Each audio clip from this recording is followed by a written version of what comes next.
So hey guys, welcome back to our channel page की। तो यार आज हम बात करने वाले हैं magnetic effect of electric current. अभी अपन ने इसके पहले बात करी थी इलेक्ट्रिसिटी की, ऑफ इलेक्ट्रिक करंट। उसमें अपन ने बात करी रही heating effect of electric current. अब अपन बात करेंगे magnetic effect of electric current, जो कि फिजिक्स में है। और इस चैप्टर में बहुत सारी चीज़ें जो थी, जैसे इलेक्ट्रिक जनरेटर जो हो गया, तो इलेक्ट्रिक जनरेटर जैसी चीज़ें हटा दी गई हैं। Electric generator AC and DC, उसके बाद जो था, जो हाउस वाला जो सर्किट रहते रहे, वो भी चीज़ हटा दिया गया। इसमें ज़्यादा अपन को कुछ पढ़ना नहीं है, थोड़ी बहुत चीज़ें पढ़नी है। तो चलिए बिना किसी तरीके स्टार्ट करते हैं।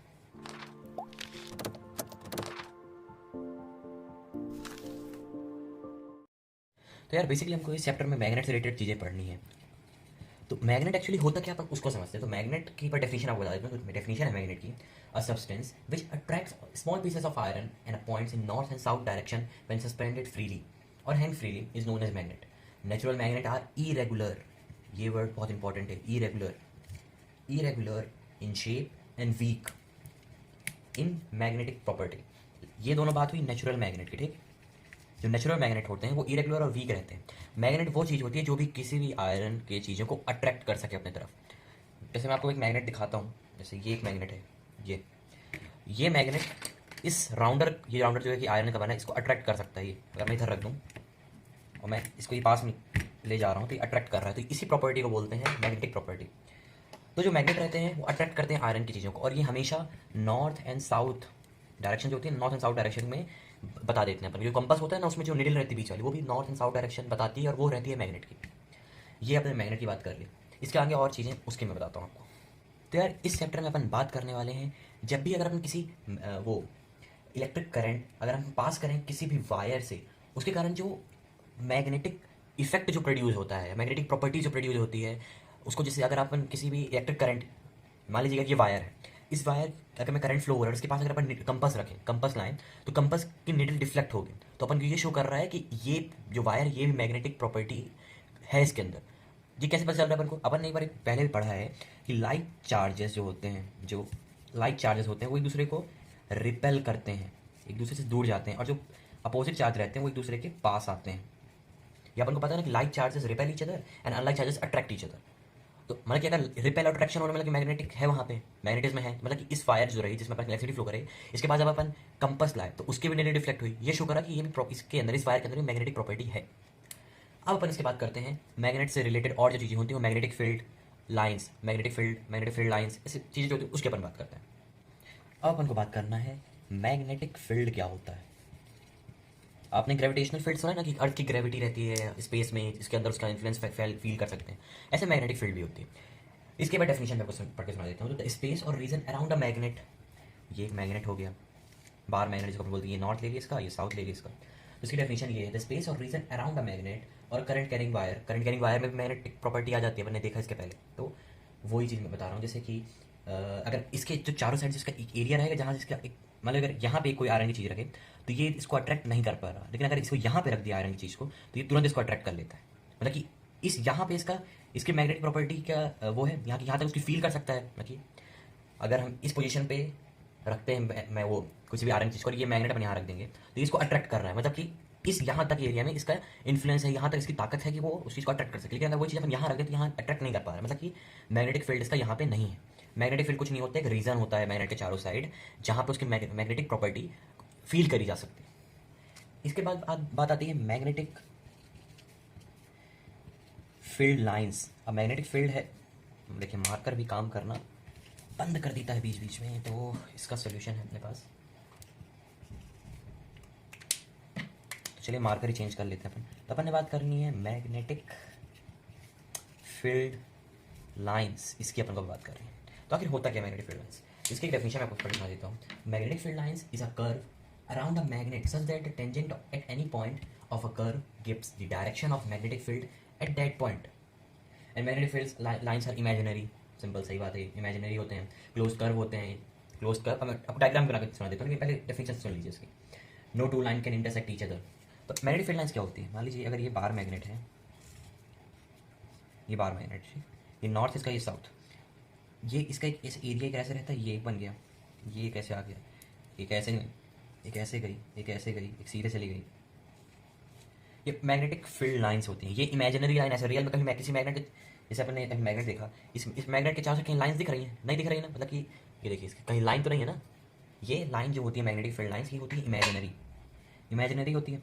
और ये क्या होती है, ये अगर अपन बाहर देखें मैग्नेट के बाहर, तो ये नॉर्थ से निकलती है और साउथ में इंड होती है, साउथ में इंड होती है, नॉर्थ से निकलती है। लेकिन अगर आप मैग्नेट के अंदर देखें तो साउथ से आती है और नॉर्थ साइड जाती है, ऐसे, मतलब कि ऐसे बनाती है पाथ, ऐसे। ये क्लोज कर्व है क्लोज कर्व, कहीं से ब्रेक तो नहीं कि यहाँ से ऐसे चला गया, ऐसे तो नहीं है ना, क्लोज कर्व है, ये इसकी प्रॉपर्टीज़ हैं। और कोई भी दो मैग्नेटिक लाइन एक दूसरे को इंटरसेक्ट नहीं कर सकती। अगर ये चाहूँ कि यहाँ से मैं इंटरसेक्ट करवा दूँ ये इस पॉइंट पे, तो इंटरसेक्ट नहीं होंगी। अगर मान लीजिए यहाँ पे ये प्रॉपर्टीज़ होती है, ये प्रूवन है, अगर यहाँ पे अगर मैग्नेटिक फील्ड लाइन दो इंटरसेक्ट कर रहे हैं, ठीक। अगर मैं कंपास को यहाँ रख दूंगा तो कंपास क्या डायरेक्शन, इसके हिसाब से डायरेक्शन बताएगी, किसके हिसाब से डायरेक्शन बताएगी? अब कंपास एक बार में तो एक ही डायरेक्शन बता सकती है।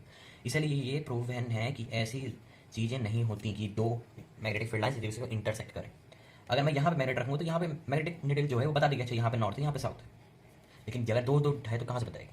ये मैग्नेटिक फील्ड होता है। इसके बाद एक एक्सपेरिमेंट जो साइंटिस्ट है उन्होंने करा रहा, ये चीज़ प्रूव करने के लिए, अपन उसके बात करते हैं। आगे बढ़ने से पहले मैं एक और चीज़ आपको इसी में बताना चाहता था कि मैग्नेटिक फील्ड की कुछ वो होती हैं, किसी में जैसे अपन बात करें कि इसकी स्ट्रेंथ किस पे डिपेंड करती है, कि अगर मैग्नेटिक फील्ड कहीं पे स्ट्रॉन्ग है तो वो क्यों स्ट्रॉन्ग है, तो उसके अपन बात करते हैं। तो ये किस चीज़ों पे डिपेंड होती है? सबसे पहले चीज़ होती है the current flowing through conductor. अगर अपन किसी कंडक्टर, मान लीजिए कि वायर है, इसमें कितना अमाउंट का करंट फ्लो हो रहा है, उस चीज़ पे भी डिपेंड करती है मैग्नेटिक फील्ड कि कितनी स्ट्रॉन्ग रहेगी, कितना। अगर कम करंट फ्लो हो रहा है तो मैग्नेटिक फील्ड कम रहेगी, ज़्यादा फ्लो हो रहा है तो मैग्नेटिक फील्ड ज़्यादा रहेगी। इसके साथ साथ डिस्टेंस फ्रॉम कंडक्टर, कंडक्टर से कितने डिस्टेंस पे है उस पर भी डिपेंड करेगी। मान लीजिए अगर यहाँ पे अगर बात करूँ, यहाँ से करंट फ्लो हो रहा है तो यहाँ पे कम होगी, लेकिन यहाँ पे तो ज़्यादा होगी ना। किसी भी बार मैग्नेटिक, यहाँ पे मैग्नेटिक फील्ड बहुत स्ट्रॉन्ग होगी in comparison to this point, तो कितने डिस्टेंस पे वो भी मैटर करता है। इसके साथ साथ नंबर ऑफ टर्न्स, अब कितनी ज़्यादा टर्न्स है वो अपन जब सोलेनॉइड की बात करेंगे तो समझ में आएगा कि नंबर ऑफ टर्न्स से कैसे होता है। तो अपन को ये चीज़ रखना है, distance from conductor, current flowing through the conductor and number of turns, इस चीज़ पे मैग्नेटिक फील्ड की पावर डिपेंड करते हैं। अब बात करते हैं वो इस एक्सपेरिमेंट की। अब एक साइंटिस्ट है जिनका नाम रहा ऑस्ट्रेट, अब नहीं पता मेरे को प्रोनाउंसिएशन नहीं आ रहा है, ऑस्ट्रेट ने एक एक्सपेरिमेंट किया रहा ये प्रूव करके, क्योंकि ये प्रूव करा रहा है अपने एक्सपेरिमेंट में कि अगर अपन किसी भी करंट कैरी कंडक्टर के थ्रू अगर अपन करंट फ्लो करवाएं तो वहाँ पे मैग्नेटिक फील्ड प्रोड्यूस होती है। अब इन्होंने क्या करा रहा है, एक सर्किट बना लिया, ठीक है, अपन एक सर्किट बना लेते हैं। ऐसा कुछ सर्किट उन्होंने बना लिया रहा, ऐसा कुछ नहीं करा रहा, यहाँ पे एक तो स्विच अपन ऐड कर देते हैं, यहाँ पे एक स्विच रही और यहाँ पे पूरा एक क्लोज सर्किट रहा।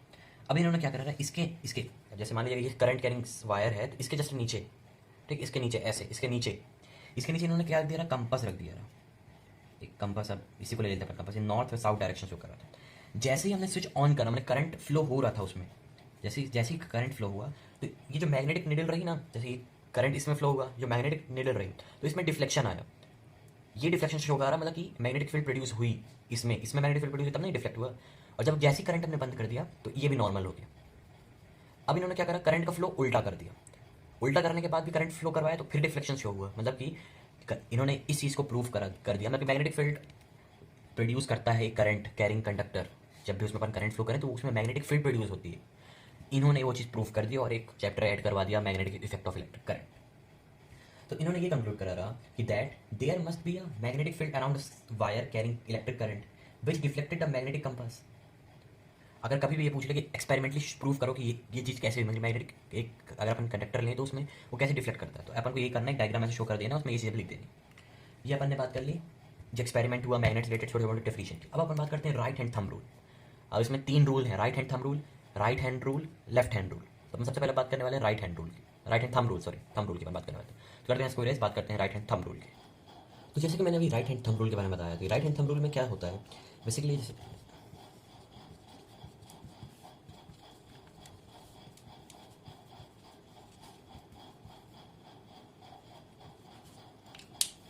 तो यार अब अपन बात करनी है राइट हैंड थंब रूल की। तो इसके लिए सबसे पहले अपना राइट हैंड निकालिए, ध्यान रखिएगा लेफ्ट हैंड कभी मत निकालिएगा, जब राइट हैंड बोला तो राइट हैंड ही होता है, अगर लेफ्ट हैंड निकालेंगे तो गलत हो जाएगा चीज़ें। तो अपन को सबसे पहले राइट हैंड निकालना है। राइट हैंड में अपन को देखना है कि जो राइट हैंड थंब, ये जो थंब है इसमें अपन लिख लेते हैं यहाँ पे आई, ये अपन ने लिख लिया यहाँ पे आई, ये आई लिख लिया, ये आई रिप्रेजेंट कर रहा है इलेक्ट्रिक करंट को। तो राइट हैंड थंब रूल में ये रहता है, जैसे मान लीजिए ये जो है एक वायर है जिसमें इलेक्ट्रिसिटी इस तरफ फ्लो हो रही है, ये जो पॉइंट साइज है इलेक्ट्रिसिटी का डायरेक्शन शो कर रहा है। तो मैं इसको हाथ में इस तरीके से रखूंगा और ये जो थंब है ये मेरा डायरेक्शन बताएगा इलेक्ट्रिक करंट का। अगर करंट इस साइड फ्लो होगा तो मैं थंब को इस साइड रखूंगा, करंट अगर ऊपर साइड फ्लो होगा तो मैं इस साइड रखूँगा, करंट अगर नीचे होगा तो मैं थम्स को नीचे रखूँगा। तो जिस डायरेक्शन में करंट है उस डायरेक्शन में थंब रखना है। इसके बाद ये जो अपन भी करके रखेंगे, इसके बाद फिंगर जो फोल्ड करेंगे, तो ये जो फिंगर अपन ने फोल्ड करी ये इस डायरेक्शन में, इस डायरेक्शन फिंगर है, ये जो बाकी 4 फिंगर है कर्ली फिंगर्स, ये जो फिंगर्स है ये आपको मैग्नेटिक फील्ड का डायरेक्शन बताते हैं। कैसे है मैं बता देता हूँ। मान लीजिए ये वायर है, ठीक, ये इधर करंट फ्लो हो रहा है ऊपर साइड, तो मैंने ये राइट हैंड जो थंब है इसको मैंने ऊपर साइड रखा। इसका जो कर्ली फिंगर्स है वो इस तरह शो करे, मतलब कि इस साइड से ये आउटवर्ड आउट इधर से बाहर निकल रही है, इधर से टर्न होने के बाद इन अंदर जा रही है, ऐसे निकल रही है ना, करंट ऐसे जा रहा है, इधर से आउट होने हो रही है, इधर से इन जा रही है ऐसे। तो ये राइट हैंड थंब रूल होता है। इस पे बेस्ड एक चीज़ें हैं जो कि अपन बात करेंगे जब मैग्नेटिक फील्ड एक सर्कुलर लूप में, जब वो मैग्नेटिक फील्ड प्रोड्यूस होता है करंट का सर्कुलर लूप में, उसमें ये काम आता है। और इसके साथ साथ अपन सोलेनॉइड की बात करने वाले हैं, बहुत इंटरेस्टिंग टॉपिक है। इसके बाद आगे अपन इलेक्ट्रोमैग्नेटिक इंडक्शन की बात करेंगे, तो वो सब बाकी टॉपिक है। सबसे पहले अपन बात कर लेते हैं magnetic field through a circular wire और लूप। तो इसको करते हैं रेस, बात करते हैं उसकी। तो यार अब हम बात करते हैं magnetic field through a current carrying loop, और वायर भी अपन कह सकते हैं सर्कुलर वायर। तो उसके लिए अपन मैं डायग्राम बना देता हूँ। तो उस इस तरीके का डायग्राम है वो, ये यहाँ से इस तरीके से इलेक्ट्रिक से, ठीक, यहाँ से जो करंट है ये यहाँ से बाहर आ रहा है, ठीक, ये बाहर आ रहा है, यहाँ से अंदर जा रहा है। अपन ऊपर नीचे कहीं कर सकते हैं, यहाँ पे पूरा सर्किट बना है, ठीक। तो उसमें ये दिखाया गया है कि अगर मैं इस पॉइंट पे, इस पर्टिकुलर पॉइंट पे अगर राइट हैंड थंब रूल लगाऊं, राइट हैंड थंब रूल इसमें लग जाता है। राइट हैंड थंब रूल में करंट डायरेक्शन इस साइड है, करंट इस साइड फ्लो हो रहा है, ये करंट अंदर जा रहा है, ये इस साइड फ्लो, तो करंट इस साइड फ्लो, इस पर्टिकुलर पॉइंट क्या बताऊँ, करंट इस साइड फ्लो हो रहा है। जो वो बनेगी अपने सर्कुलर जो मैग्नेटिक फील्ड बनेगी वो कर्ली फिंगर से बनेगी, तो वो फिंगर इन जा रही है, इधर से आउट आ रही है। कुछ इस तरीके का अपन डायग्राम बना दें अभी। ये अभी 2D में है तो उतना समझ में नहीं आएगा, जब आप 3D में देखेंगे ना तो एक पर्टिकुलर पॉइंट पे कर्ली फिंगर्स तो आपको अच्छे समझ में आएगा। तो सबसे पहले अभी 2D में समझ लीजिए, फिर एक सर्कुलर ऐसे बनते जाएगा। एक पॉइंट पे यहाँ से आएंगी, एक पॉइंट पे कुछ दूर से आएंगी, एक पॉइंट कुछ और, एक पॉइंट ऐसा बनेगा, ठीक। अब ये स्ट्रेट क्यों बन रहा है उसको मैं बता, स्ट्रेट अब ये नहीं, अब ये हल्का कर्ल है, हल्का जो है ये कर्ल है, स्ट्रेट यहाँ पे आएगा। अब ये स्ट्रेट कैसा आया है वो भी अपन बात करते हैं। यहाँ पे एक पॉइंट अपन ले लें, एक पॉइंट अपन यहाँ पे ले लेते हैं, same magnetic field same produce होगी, सेम मतलब कि करंट इस साइड फ्लो हो रहा है, मैग्नेटिक फील्ड यहाँ से अंदर साइड से बाहर आएंगे, तो ये कुछ इस तरीके का बनेगा। फिर एक ऐसा पॉइंट आएगा ये ऐसे आएगा, फिर एक ऐसा पॉइंट आएगा ये थोड़ा स्ट्रेट हो जाएगा, फिर एक ऐसा पॉइंट आएगा जहाँ पे दोनों पॉइंट्स का जो मैग्नेटिक फील्ड है वो स्ट्रेट हो जाएगा। अपन कहीं कहीं यहाँ का पॉइंट ले सकते हैं, यहाँ का ले सकते हैं, यहाँ का ले सकते हैं, यहाँ सकते हैं, लेकिन अपने ऊपर ऊपर ही तो लेंगे। कुछ इस तरीके का मैग्नेटिक फील्ड पूरे सर्कुलर वायर में प्रेजेंट होगा, और इसके अंदर एक ऐसे मैग्नेटिक फील्ड प्रोड्यूस हो जाएगी जहाँ पे एक ऐसी लाइन आ जाएगी बीच में, ये जो लाइन है, ये वाली लाइन, ये लाइन एकदम स्ट्रेट हो जाएगी दोनों मैग्नेटिक फील्ड के आपस में। कुल टकराएगी नहीं, ये ध्यान रखना, ये पढ़ा भी है कि आपस में दो मैग्नेटिक फील्ड लाइंस इंटरसेक्ट नहीं करती, ये टकराएगी, एक स्ट्रेट लाइन ही बना देंगे दोनों पॉइंट के रिस्पेक्ट में।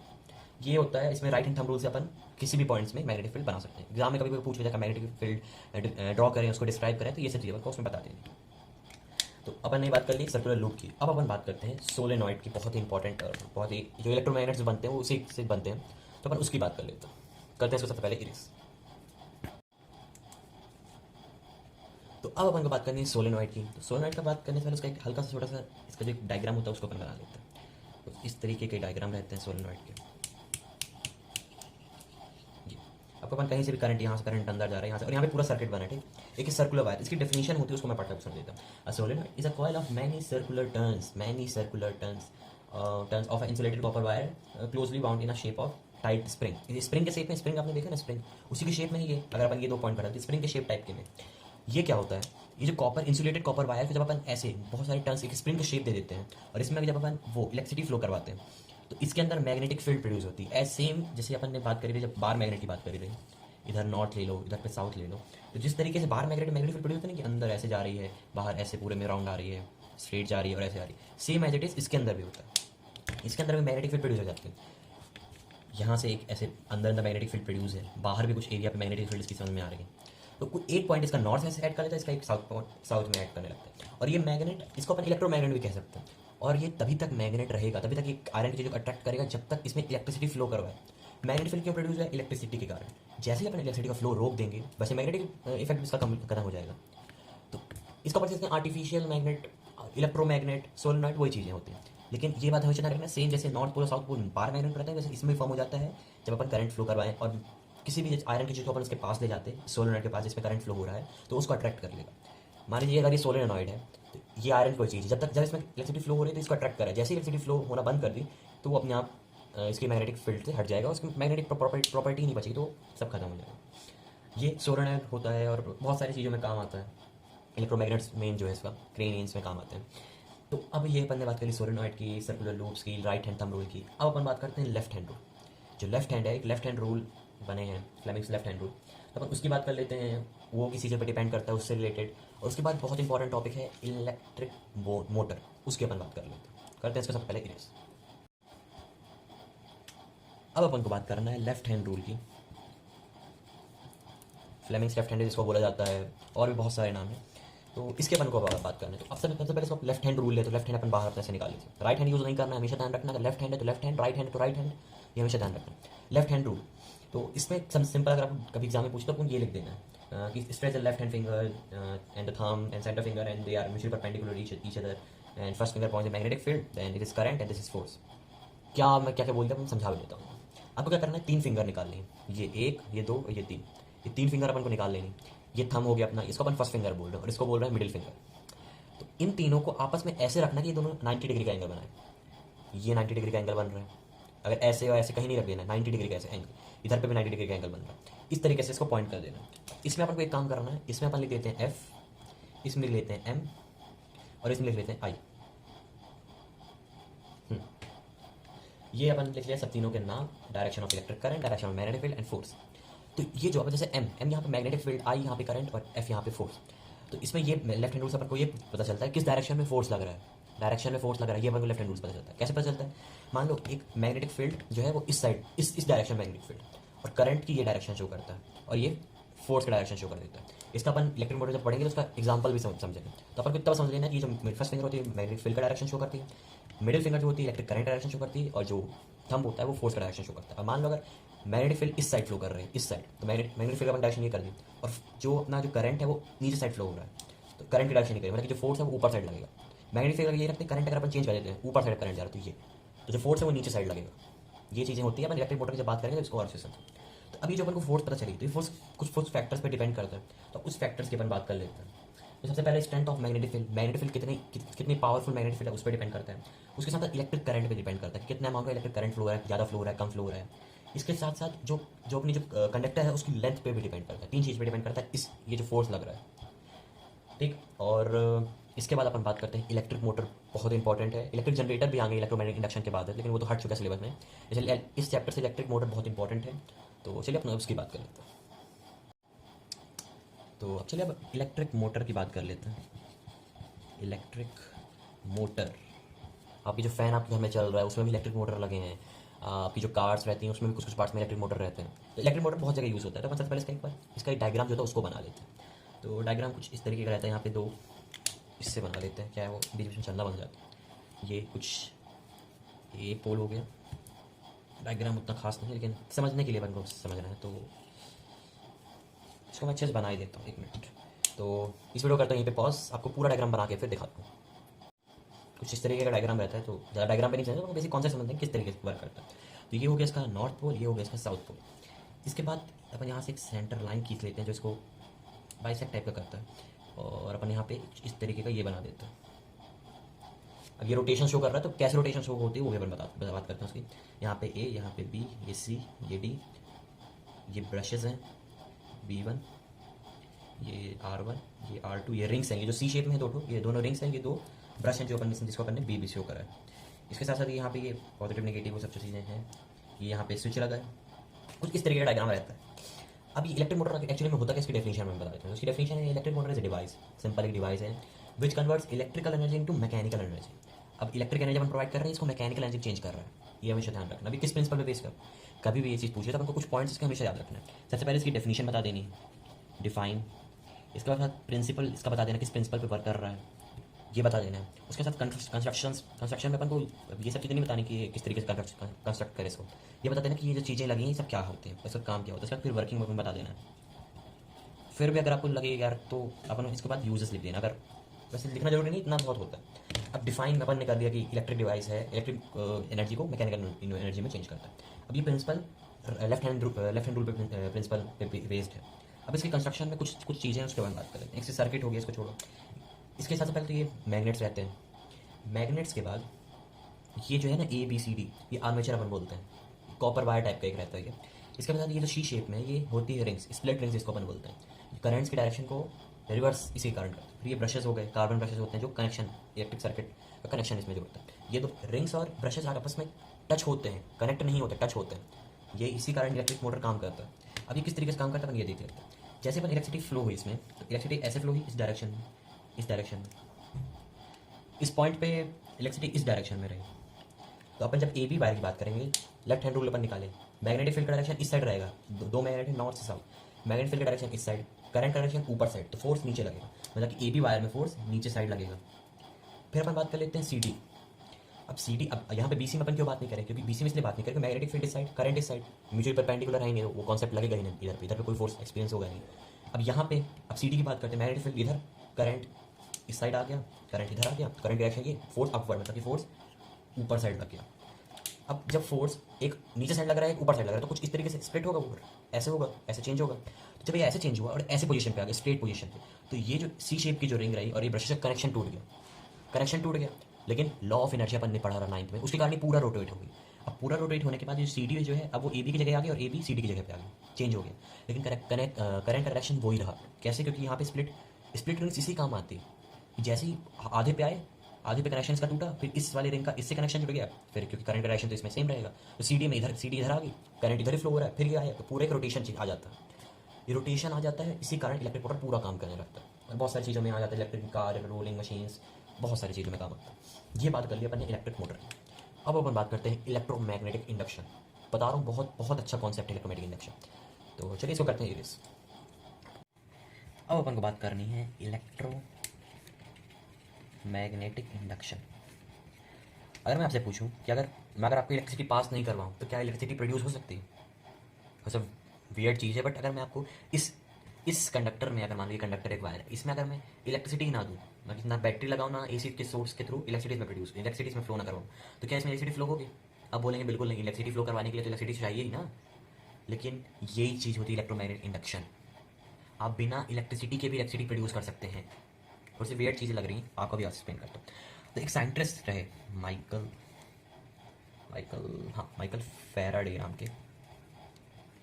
इन्होंने क्या करा एक बार कि इन्होंने एक सर्कुलर वायर ले ली, ठीक। अब एक सर्कुलर वायर ले लिया ऐसे, अब सर्कुलर वायर मतलब सोलेनॉइड टाइप वाली वायर, ठीक। अब इन्होंने क्या करा, एक बाहर मैग्नेट को इसके अंदर ले गए, फिर इसके बाहर ले गए, इसके अंदर ले गए, इसके बाहर ले गए, और यहाँ पे इन्होंने क्या कर दिया, एक गैल्वेनोमीटर, जो कि डायरेक्शन मतलब वो बताता है कि इलेक्ट्रिसिटी प्रोड्यूस हुई कि नहीं, इलेक्ट्रिसिटी पास। तो जैसे ही ये किसी बाहर मैग्नेट को पास में ला रहे थे या फिर दूर ले जा रहे थे, बाहर मैग्नेट, ठीक, बाहर मैग्नेट को जैसे पास में लाते फिर दूर ले जाते किसी भी कॉइल से, ये सर्किट बना है। यहाँ पे कहीं बैटरी नहीं, तो भी यहाँ पे गैल्वेनोमीटर में डिफ्लेक्शन से हुआ, भले ही बहुत शॉर्ट पीरियड के लिए हुआ, लेकिन डिफ्लेक्शन से हुआ। इन्होंने ये चीज़ करके दिखा दी, ये एक्सपेरिमेंट इन्होंने कराया कि एक बार मैग्नेट को एक कॉइल शेप्ड वायर में के पास ले गए, फिर से दूर हटाए, फिर ले गए, फिर दूर हटाए। ऐसा करने से बार बार वहाँ पे इलेक्ट्रिसिटी प्रोड्यूस हो रही है, उसका प्रूफ गैल्वेनोमीटर देता है। कैसे दिया गैल्वेनोमीटर की जो नीडल है वो डिफ्लेक्ट हुई। अब इलेक्ट्रोमैग्नेटिक इंडक्शन की डेफिनेशन एक्चुअली में होती क्या है, ये समझ लीजिए कि ऐसे होता है, प्रोड्यूस हो गया, इसकी डेफिनेशन क्या होती है? उसकी डेफिनेशन सिंपल लैंग्वेज में बताएं तो the phenomena of producing induced current in a closed circuit or a coil due to the change in magnetic field in a nearby circuit or closed coil is known as electromagnetic induction। Simple वही चीज़ें हैं कि किसी भी electric circuit में electricity produce करना किसी भी मैग्नेट की हेल्प से, उसी को बोलते हैं इलेक्ट्रोमैग्नेटिक इंडक्शन। अब जो कुछ ऐसे फैक्टर्स होते हैं जिस पे जो करंट जो प्रोड्यूस हुआ वो डिपेंड करता है। सबसे पहला जो फैक्टर है वो है नंबर ऑफ टर्न्स, ये जो कॉइल है कितने नंबर ऑफ टर्न्स में। दूसरा जो है वो आता है अपना स्ट्रेंथ ऑफ मैग्नेट, ये जो मैग्नेट अपन यूज़ कर रहे हैं उसकी मैग्नेट की स्ट्रेंथ पे डिपेंड करता है। और जो तीसरा आता है कितनी स्पीड से, मतलब कि स्लोली ले जा रहे हैं, फिर थोड़ा निकाल रहे हैं, कि फटाफट एक्सेस कर रहे हैं, तो उस पर भी डिपेंड करता है इलेक्ट्रोमैग्नेटिक इंडक्शन। ये रहा। इसके बाद लास्ट जो कॉन्सेप्ट है वो है फ्लेमिंग्स राइट हैंड रूल, उसकी अपन बात कर लेते हैं। तो करते सबसे पहले इसको इरेज। जैसे अपन ने इसमें देखा है कि इसमें अपन को फोर्स पता चलती रही फ्लेमिंग्स लेफ्ट हैंड रूल में, वैसे अपन को इस फ्लेमिंग्स राइट हैंड रूल से इंड्यूस करंट पता चलता है। अब क्या करना है, फ्लेमिंग्स राइट हैंड रूल 3 उंगली निकालना है, mutually perpendicular to each other. अब अपन इसमें भी लिख लेते हैं नाम। ये जो है ये मोशन, कंडक्टर का मोशन पे है, और ये जो है मैग्नेटिक फील्ड एम लिख लेते हैं इधर पे, और ये इंड्यूस करंट तो अपन आई लिख लेते हैं इधर पे। जैसे ये अगर अपन एक दूसरे को म्यूचुअली परपेंडिकुलर रख दें तो ये जो फर्स्ट फिंगर है ये अपन को डायरेक्शन बताएगी किसका, मैग्नेटिक फील्ड का, और ये है जो है थंब, ये अपन को बताएगा जो कंडक्टर है वो किस तरीके का मोशन, जो अपन बाहर मैग्नेटिक आ रहा है ना उसका मोशन को बताएगा कि कहाँ ले जा रहे हैं, तो उसके हिसाब से इंड्यूस करंट प्रोड्यूस होगा। और इंड्यूस करंट का ये जो वायर है, ये सॉरी वायर बोल दिया, ये जो हैंड की जो सेंट्रल फिंगर ये अपन को पता है कि इंड्यूस करंट की डायरेक्शन। लेफ्ट हैंड रूल में अपन को फोर्स की डायरेक्शन पता चलती रहेगी, अपवर्ड लगेगा इनवर्ड लगेगा। राइट हैंड रूल में अपन को इंड्यूस करंट की डायरेक्शन पता चलेगी। फ्लेमिंग्स राइट हैंड रूल यही कहता है। और Fleming's right hand rule electric generator में काम आता है, जो कि अपने चैप्टर में हट चुका है, सिलेबस में सॉरी हट चुका है। और AC/DC जो अल्टरनेट करंट वो सब जो हाउसिंग वाला सर्किट है सब हट चुका है। यही टॉपिक है Fleming's right hand rule, last topic. Fleming's right hand rule left hand rule वही चीज़ है, बस अंतर ये है कि इसमें फोर्स की डायरेक्शन पता चलती है, इसमें इंड्यूस करंट की डायरेक्शन पता चलती है। Right hand thumb rule, 3 rule है हैंड से related, right hand thumb rule, Fleming's left hand rule, Fleming's right hand rule. बस ये चैप्टर यहाँ पे खत्म होता है। अब आपको एक काम करना है, एनसीईआरटी की एक बार अच्छे से रीडिंग कर लेनी है। एनसीईआरटी की रीडिंग कर लेंगे, साथ साथ बैक साइज में क्वेश्चन आंसर है उसको लगा लेंगे, चैप्टर तैयार हो जाएगा आपका। और बहुत ही जल्द एक ऐसी चीज़ लॉन्च होने वाली है जो आपको बहुत ही बहुत बहुत बहुत ज़्यादा हेल्प करेगी आपको क्लास 10th में बोर्ड्स में 95% स्कोर करने के लिए। साइंस में बता रहा हूँ, क्योंकि अभी वो चीज़ साइंस में आ रही है। मैं अकेला हूँ, मैं खुद 10th में हूँ, तो मेरे को भी प्रिपरेशन साथ में करनी पड़ रही है, जिसके कारण मैं अकेला नहीं कर पाता, लेकिन जितना कर रहा हूँ मैं तो आपको शेयर कर रहा हूँ आपके साथ। तो इस वीडियो के सिर्फ इतना ही, मिलूंगा आपको मैं बहुत ही जल्द नेक्स्ट वीडियो में। तब तक के लिए बाय, थैंक्स फॉर वॉचिंग।